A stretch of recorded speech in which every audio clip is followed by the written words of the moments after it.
Olá, gente querida, gente amiga aqui do canal Paz e Bem, eu sou Mauro Lopes.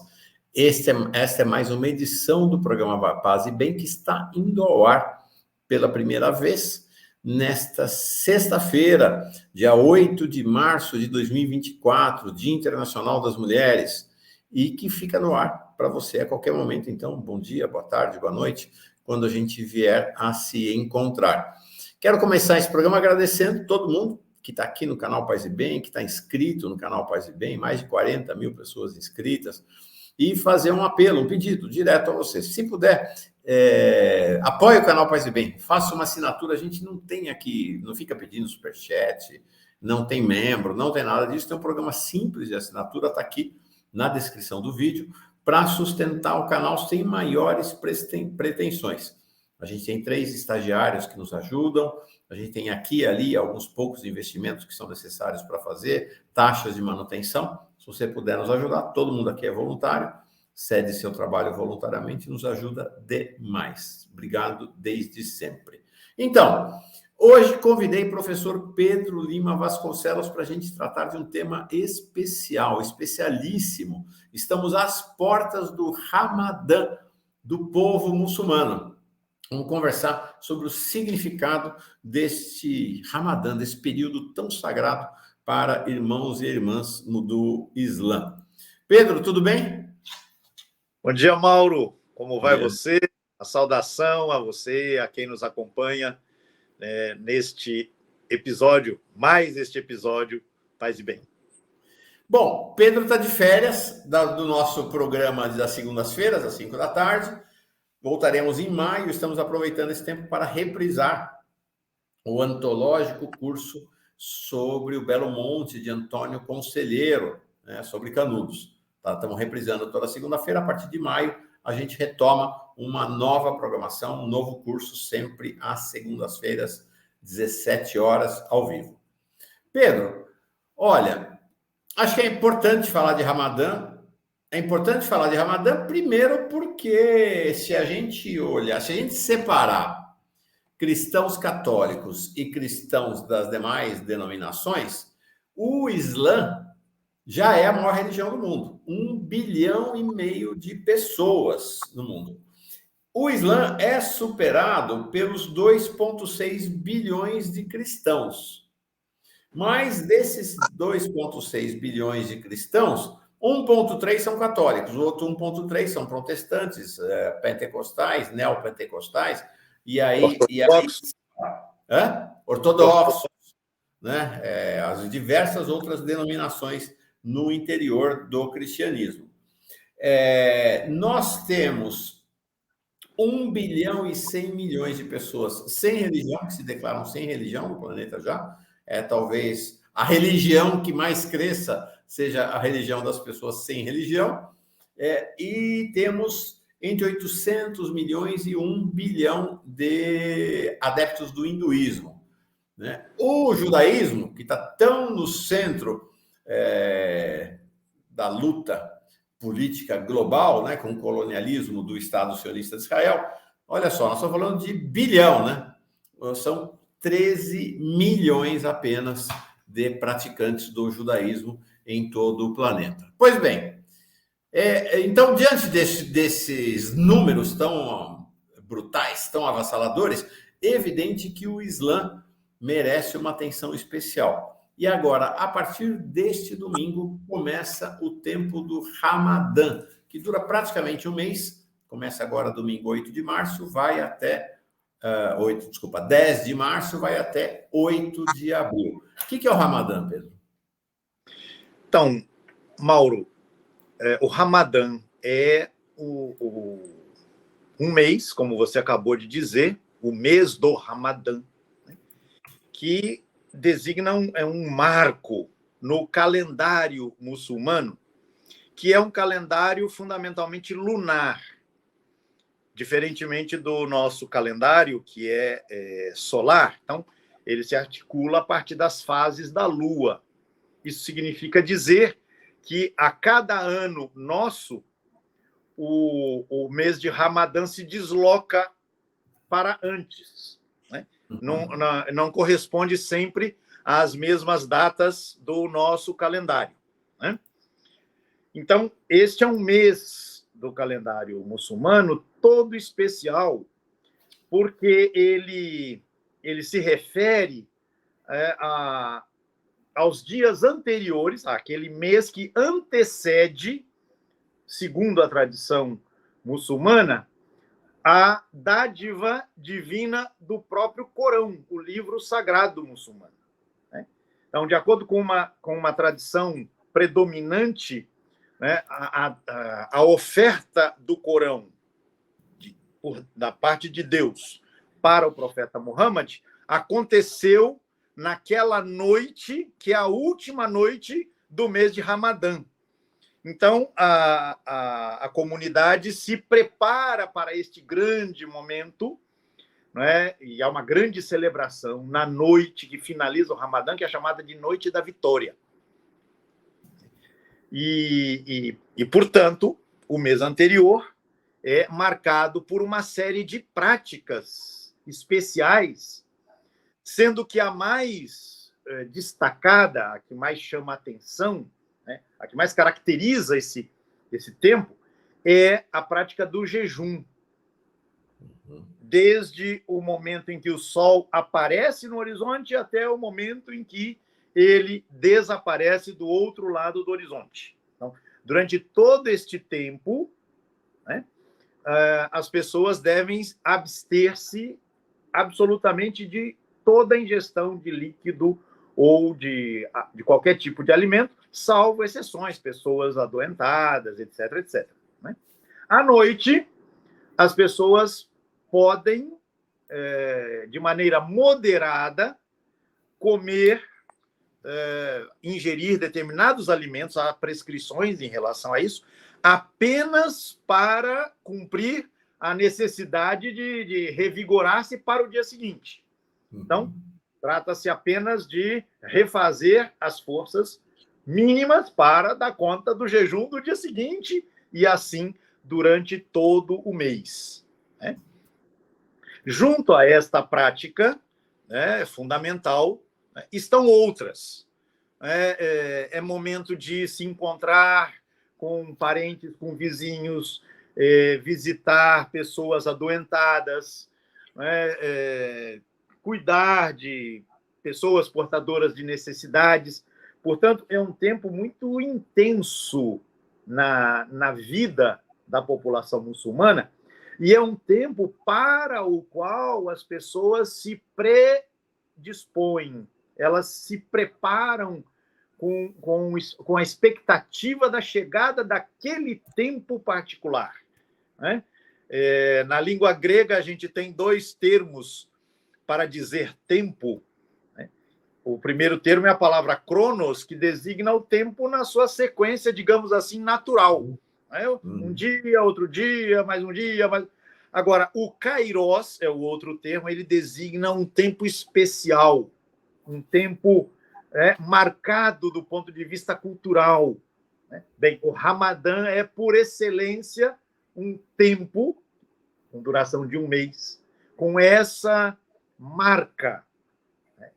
Nós nos preparamos durante um mês para celebrar, na última noite, a noite da vitória, a dádiva maior, né, que Deus concedeu à humanidade por meio de seu profeta, que foi o próprio, a dádiva maior, que foi o próprio Corão, que é, né, o próprio Corão. Isso é basicamente o teor do Ramadã. Você fala do Ramadã e me ecoa aqui no meu ouvido católico a quaresma, né? O período é um pouquinho diferente, né? Ramadã, 28, 30 dias, a quaresma, a 40 dias, mas pode também, em função da data móvel, chegar a 42, 43, depende do ano. E ela deságua também numa grande festa, né? Não da descida do livro, mas da ressurreição de Jesus, né? Mas parece um movimento bem sincrônico, né? É luz de todo jeito, tanto num caso como no outro. Tem conexão, Quaresma e Ramadã? Tem sincronicidade no sentido dos eventos que as cercam ou que as constituem? Bem, duas coisas a gente pode dizer em relação a isso, Mauro. A primeira é que neste ano há uma convergência, né, dos calendários, né? O Ramadã está para começar na mesma época em que, na tradição católica, já está em vigência, né? O tempo da Quaresma. Mas, como eu disse no começo, isso não é necessário, porque justamente o calendário muçulmano é diferente. Então, você tem, na verdade, a cada ano o Ramadã numa época distinta no nosso calendário. Tá certo? Bem, essa é a primeira coisa a ser observada. A segunda... Teve uma explosão de fogos aí atrás de você. Não faço ideia. Mas muito merecidas, é para celebrar o fim do Ramadã, celebrar antecipadamente o fim do Ramadã e da Quaresma. Pois é, eu não faço a mínima ideia, também vi aqui. Mas vamos lá, eu não mexi em nada. Mistérios aí das nossas redes, né? Gostei. Então, Mauro, a segunda coisa a ser observada é que o Ramadã, a observância do Ramadã constitui-se num dos 5 pilares fundamentais da religião muçulmana. Os 5 pilares são, primeiro, a proclamação da unicidade de Deus, Deus é um só, e o lugar de Muhammad como o profeta por excelência. Então, há uma fórmula que deve ser recitada sempre pela pessoa muçulmana. Só Alá é Deus e Muhammad seu último, definitivo profeta. Você tem depois o preceito da oração. A oração que deve marcar o dia da pessoa devota. Então, a oração que deve ser feita em horários marcados, em horários previstos, né, durante o dia. Você viveu em mosteiro, sabe bem o que é isso, né? A oração das matinas, das 9 horas, do meio-dia, das vésperas, né?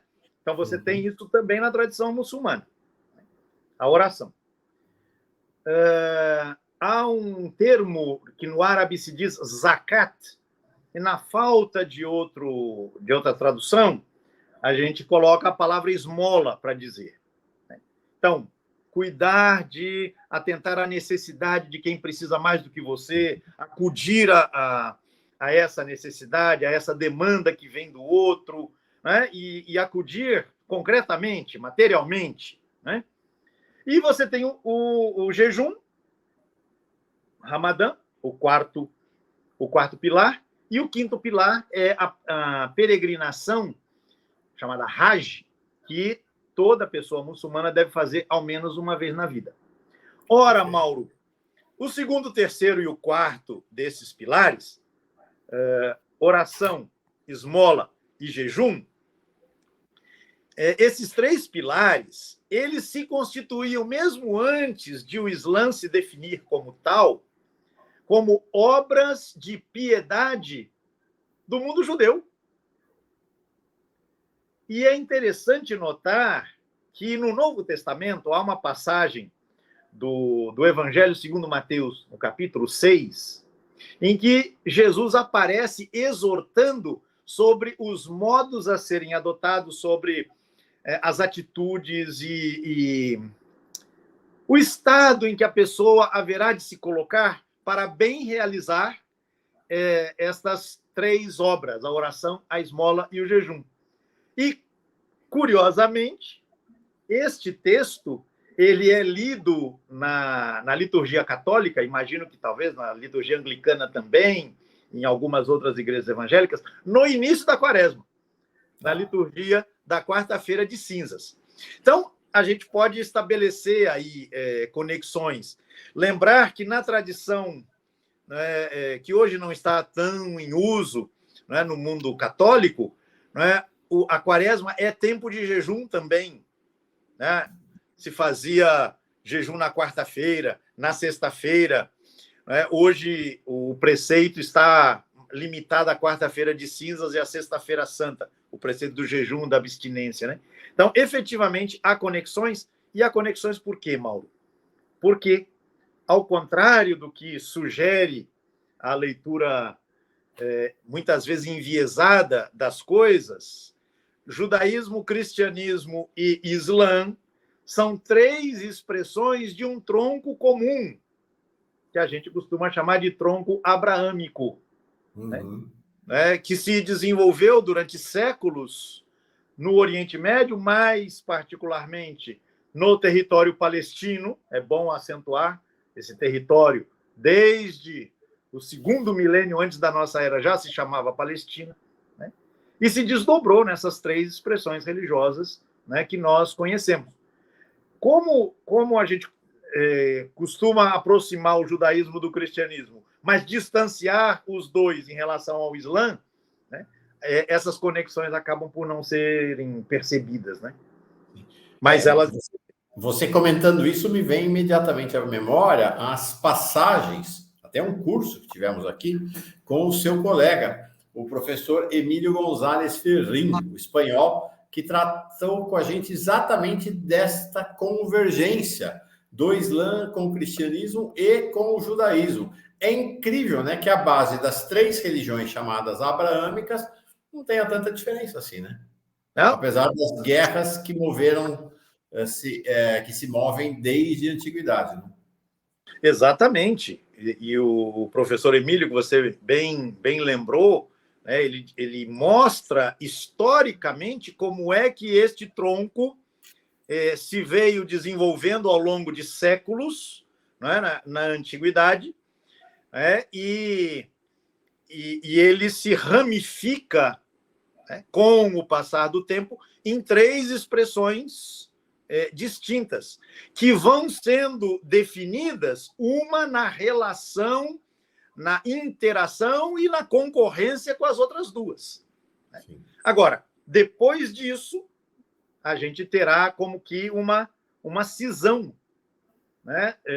Que é bem representada pela época das cruzadas, né?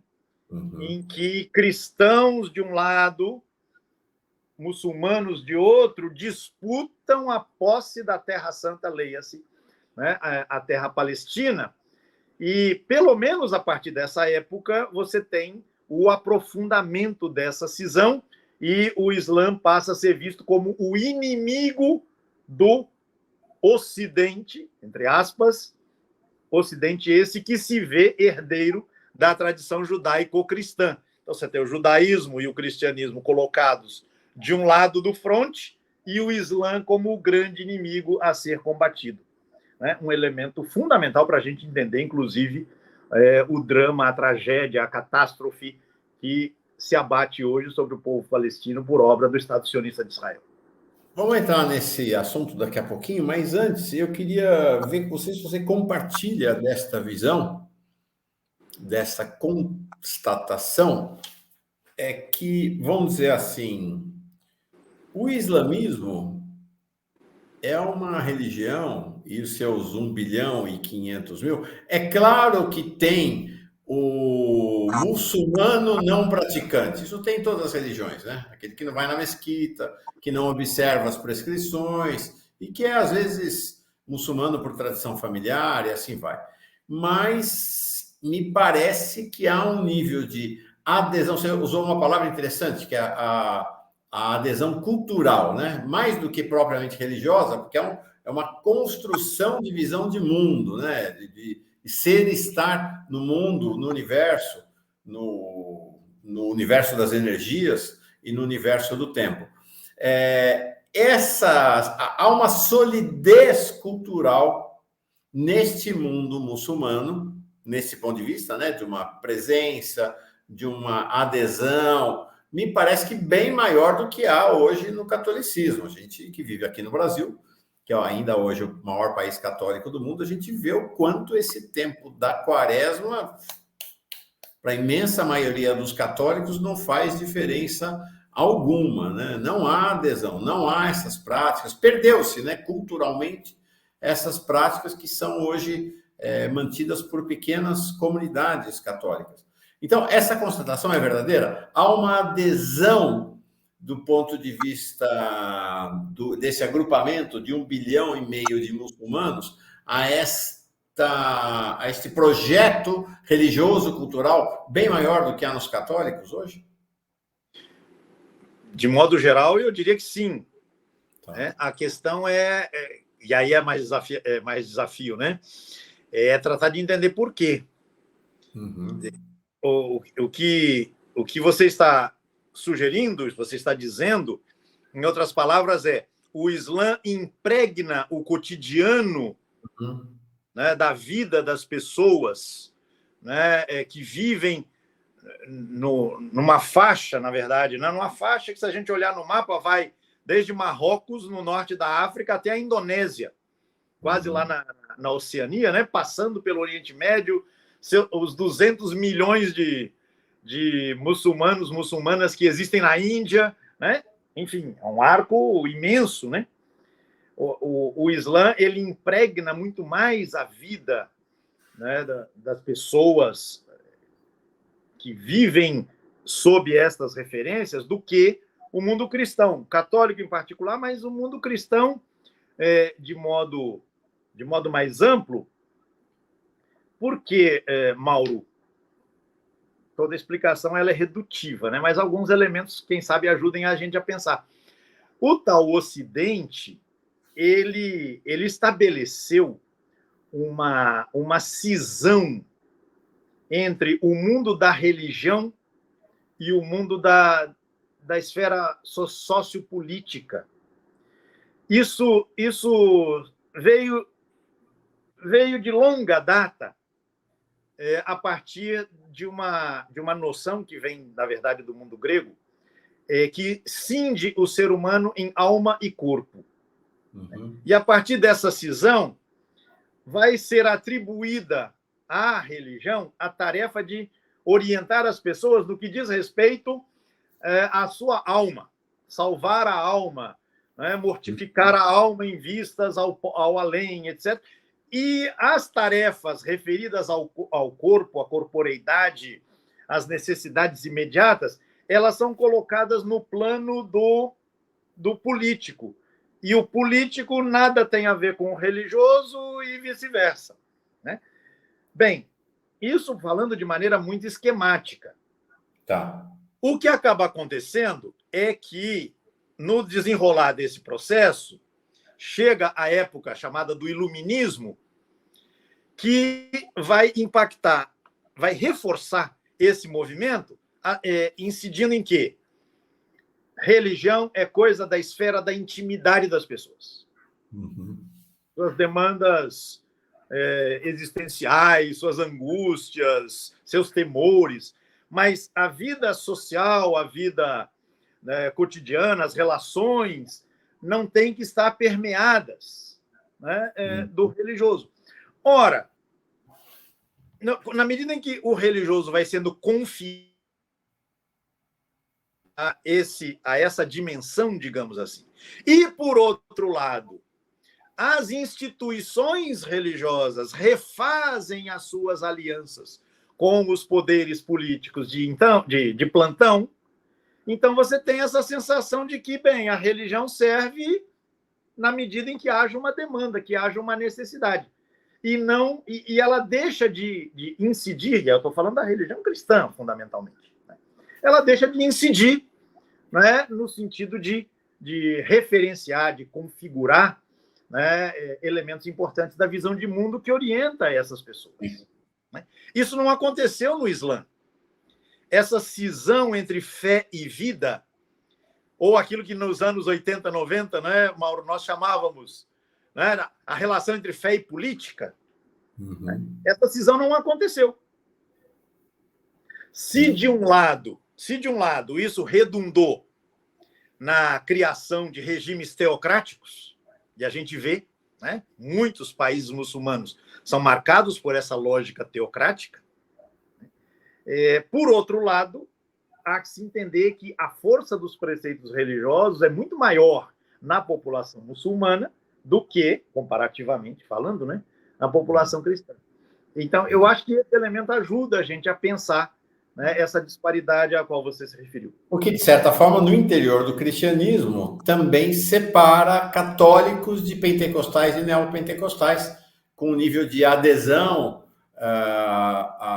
ou de incorporação no cotidiano da vida dos preceitos religiosos muito maior do que os católicos hoje, né? Aqui no Brasil isso é notável, né? É notável. Em que pese a gente já começa a assistir em alguns segmentos evangélicos algo que nós assistimos a partir dos anos 70, 80, e agora no novo século, então, a gente fala na Igreja Católica, que é um certo cansaço, né?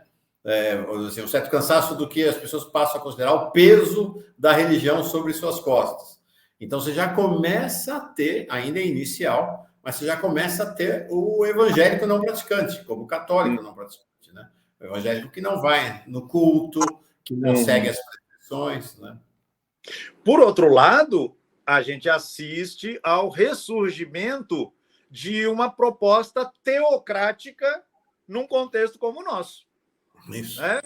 Então, a apropriação do cristianismo, de referenciais deste judeu-cristianismo, desta herança judaico-cristã, por setores de extrema-direita. A gente tem visto isso o tempo todo, essas alianças não com o mundo evangélico no seu todo, mas com as lideranças evangélicas que orientam as instituições. A gente está vendo isso, não precisa procurar muito, né? Por quê? Porque por mais que se diga que a religião nada incide na política ou na vida, isso é uma balela, a gente sabe disso. A questão é saber de que maneira acontece essa inserção. Isso é uma discussão que nós fazíamos já nos anos 80, 90, mais uma vez, no bojo do desenvolvimento da teologia da libertação. Sim. Todo o projeto colonizador implantado nesse continente há 500 anos era um projeto teocrático, no fundo. Estou forçando um pouco a palavra, né? Mas Camões falava de os portugueses devastarem, implantarem a fé e o império. A fé e o império juntos e misturados. Né? Quando a Igreja Católica acaba vivendo esse processo de privatização, digamos assim, né? Ela deixa margem para que outras expressões, né, compareçam, mas a aliança dela e das instituições que vão aparecer com os poderes políticos estabelecidos facilmente se refaz. Né? Daí a emergência, né, retumbante do discurso de extrema-direita que está pedindo religião na política, mas é a religião na política em chave, né, teocrática, autoritária, Deus acima de todos, aquela coisa toda.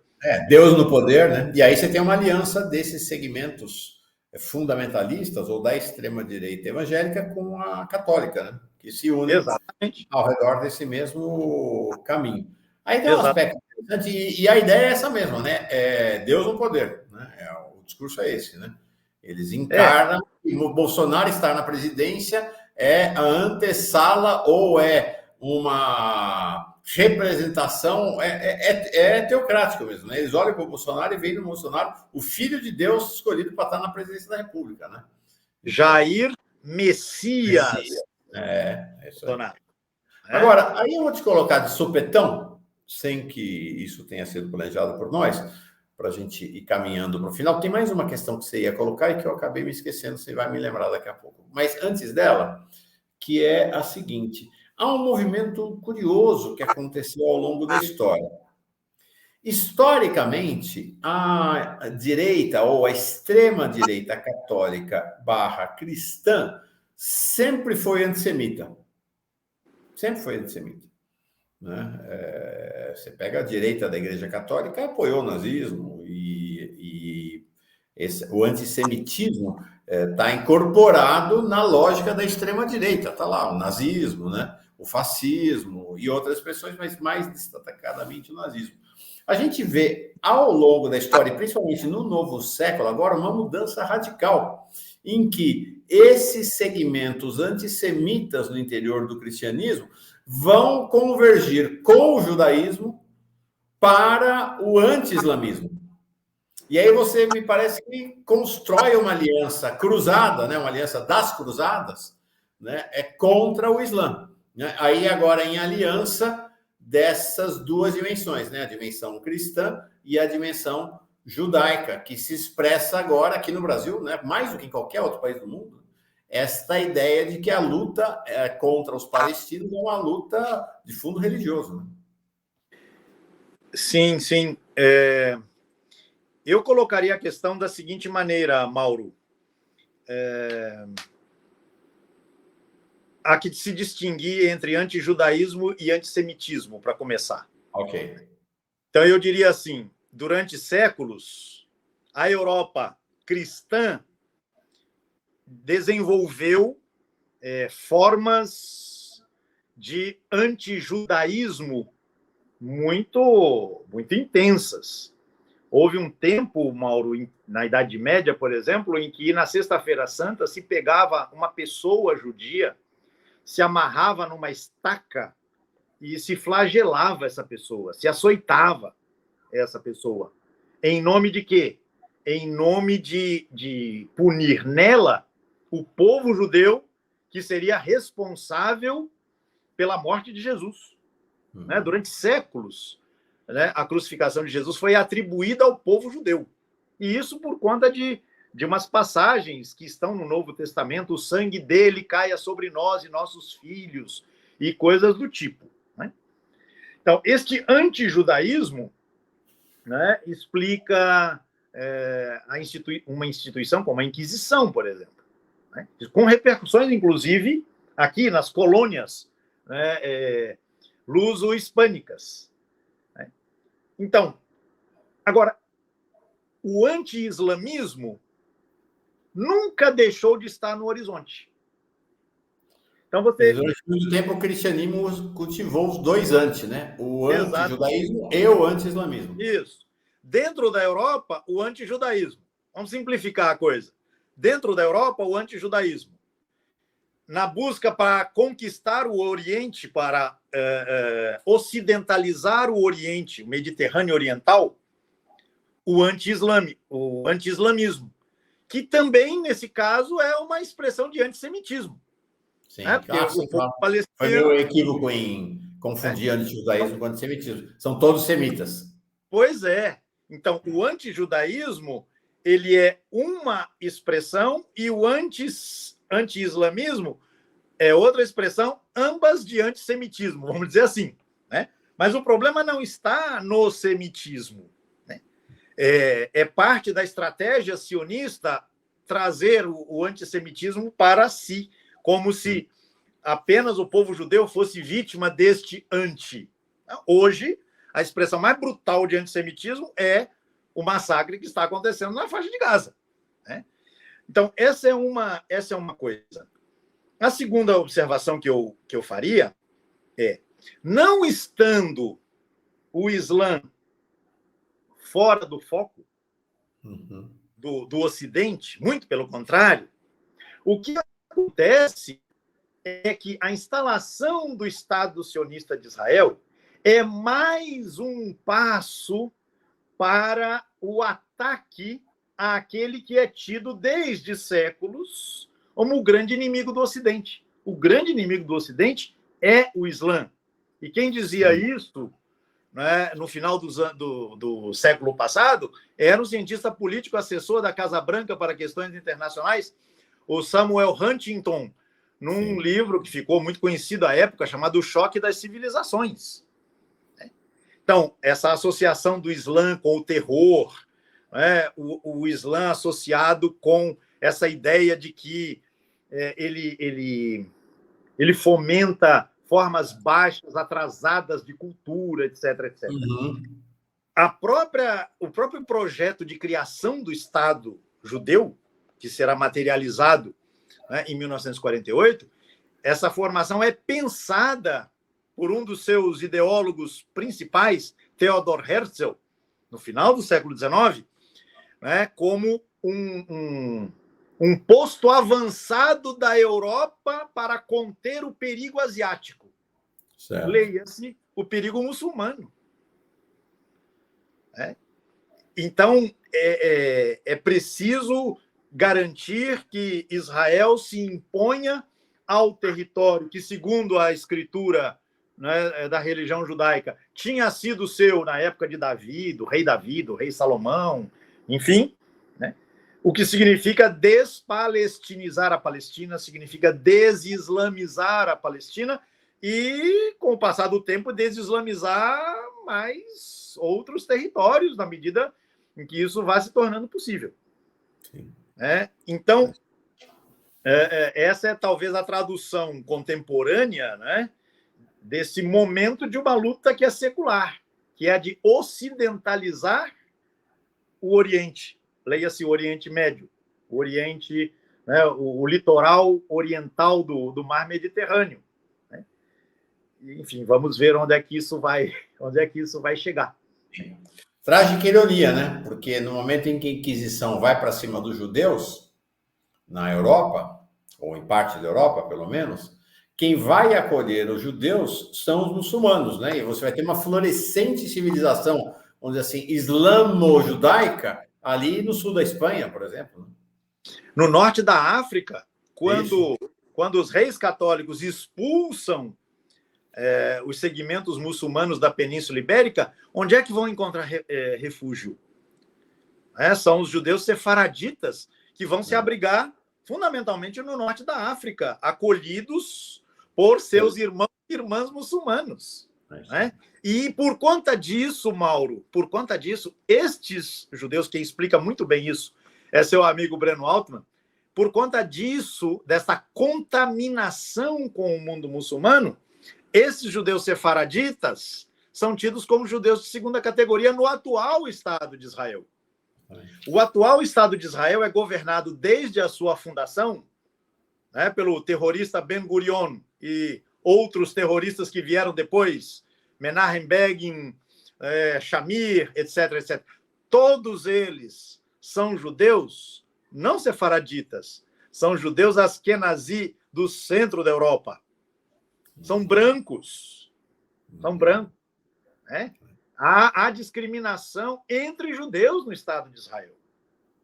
Sem contar judeus negros, que são ainda mais desprovidos de direitos e de reconhecimentos no atual Estado de Israel. Né? Então, enfim, ironias... um tema, Pedro, eu esqueci. Sim, então, vai ser bom terminar com ele. Então vamos. Nós tratávamos, não é, do mês de Ramadã e da importância que Ramadã tem para o mundo muçulmano. É bom lembrar, Mauro, que nós tivemos na história brasileira, na história, na verdade, do continente que veio a ser chamado América a partir da colonização, a diáspora africana, as diásporas africanas fizeram com que viessem para cá, para o Brasil, para o Caribe, e inclusive para o sul dos Estados Unidos, contingentes muçulmanos, principalmente no século XIX. Então, vamos pensar, Mauro. Opa! Pedro desligou, pronto, voltou. Tocou o celular aqui. Ah. Vamos pensar que essas pessoas queriam também praticar sua religião. Em que condições, Mauro, pessoas escravizadas, sequestradas da África para serem feitas mão de obra escravizada por aqui, realizaram a peregrinação a Meca? Eu só deixo as perguntas, a gente não vai poder responder hoje. Tá. Como é que elas paravam os seus afazeres impostos para fazer as orações naqueles horários contados? Enfim, como é que fazia? Como é que praticavam o mês de Ramadã? Como é que passavam o dia inteiro de sol a sol, né, do nascer ao pôr do sol, em jejum e, ao mesmo tempo, desempenhando os trabalhos mais pesados, mais duros, mais exigentes do ponto de vista físico? São perguntas que a gente precisa fazer. Bem, no caso brasileiro, a gente tem a referência à comunidade, aos segmentos malês, que foram presentes na história brasileira, basicamente ao longo do século XIX, e que eclodiram, assim, vieram à cena na política brasileira em 1835, por conta de uma revolta, chamada Revolta dos Malês, que acabou sendo sufocada, né, reprimida, suas lideranças foram mortas, exiladas, enfim, foi um massacre que a polícia baiana produziu na manhã do dia 25 de janeiro de 1835. Mauro, veja que coisa. 25 de janeiro de 1835 era um domingo. Portanto, um dia santo no calendário católico. E era um domingo, em particular, consagrado à celebração que em Salvador se realizava a Nossa Senhora do Bonfim, a igreja do Senhor do Bonfim, a igreja do Senhor do Bonfim, famosa igreja Senhor do Bonfim. Você conhece Salvador e sabe que a igreja do Bonfim fica numa colina relativamente distante do centro urbano, né, de Salvador. Naquela época, essa colina ficava separada da cidade. A cidade não era tão grande como é hoje. Mas a população, ou boa parte dela, se deslocava para a festividade, o que fazia com que as autoridades policiais, as pessoas responsáveis pela segurança, fossem deslocadas para lá. Uhum. E a historiografia convencional, que presta pouca atenção aos detalhes religiosos que atravessam a vida das pessoas, sempre entenderam que o povo malê decidiu fazer a revolta para aproveitar que a cidade de Salvador estaria desguarnecida de segurança. Por quê? Porque os policiais foram todos lá para a colina do Senhor do Bonfim. O que não foi notado e veio a ser notado só depois, graças às pesquisas fundamentais de um autor que você bem conhece, que é o professor João José Reis, da Federal da Bahia, é que esta data convergia, naquele ano, com a data que finalizava o mês de Ramadã. Noite, como a gente viu, já comentou aqui, em que a população muçulmana celebrava a Noite da Vitória. Esse é o nome da celebração, né? Lembrando a dádiva divina do Corão. Era a noite em que então, as pessoas suspendiam o jejum, faziam, né, uma refeição, agora sim, né, bastante farta, ou farta o quanto possível, vamos pensar que são pessoas fundamentalmente escravizadas, né? Mas elas se sentiam fortalecidas, inclusive fisicamente. E elas entenderam que aquele momento era o Kairos, na medida em que se estabelecera esta convergência. O calendário sagrado muçulmano, fim do mês de Ramadã, e o fato de que, por força do calendário católico, a cidade de Salvador estaria desguarnecida das forças de segurança, portanto, mais propícia ao levante. Então, o levante dos malês, que acabou sendo sufocado, né, a partir de uma delação que deve ter sido premiada, uma delação de alguém, inclusive do próprio grupo, né, fez com que, antes mesmo que ela eclodisse, ela fosse reprimida e, enfim, tivemos o destino que a gente sabe que teve, este considerado o mais importante levante urbano anti-escravista da história das Américas. Mas aí, das Américas? Sim, das Américas. Foram agora 700 pessoas envolvidas, Mauro, numa cidade que tinha mais ou menos 60 e poucos mil habitantes. Portanto, é 1% da população envolvida neste levante. Agora, a repressão foi tão violenta que os negras, muçulmanos, sumiram do mapa do Brasil, né? Não ficou vestígio dessa presença muçulmana, né? Essa presença que já era subterrânea, teve que ficar ainda mais escondida.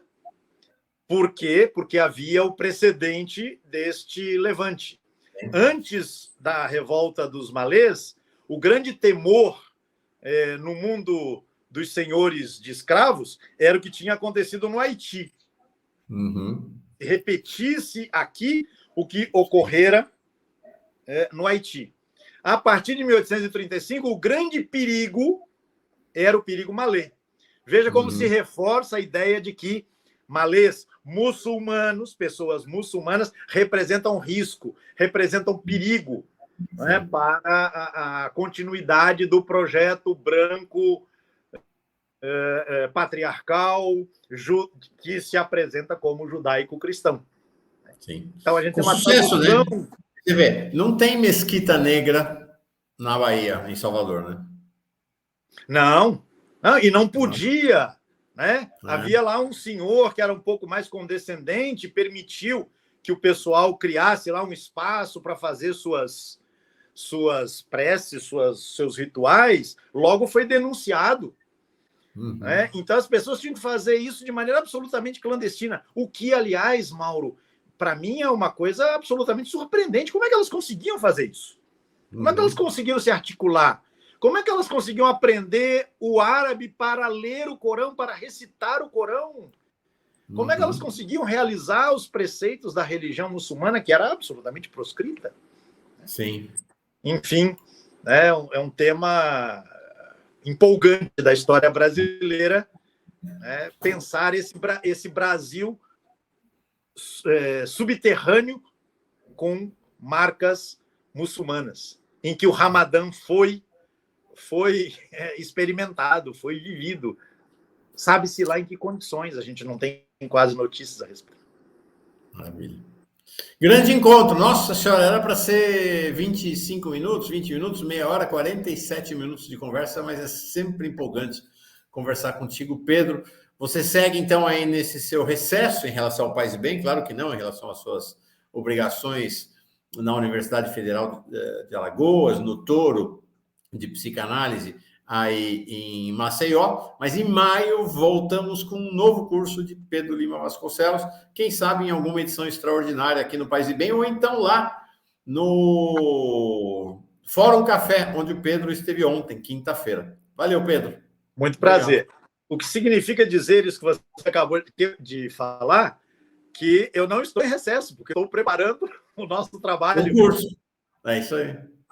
Está preparando o curso, é verdade. Faz parte do trabalho do professor a preparação, né?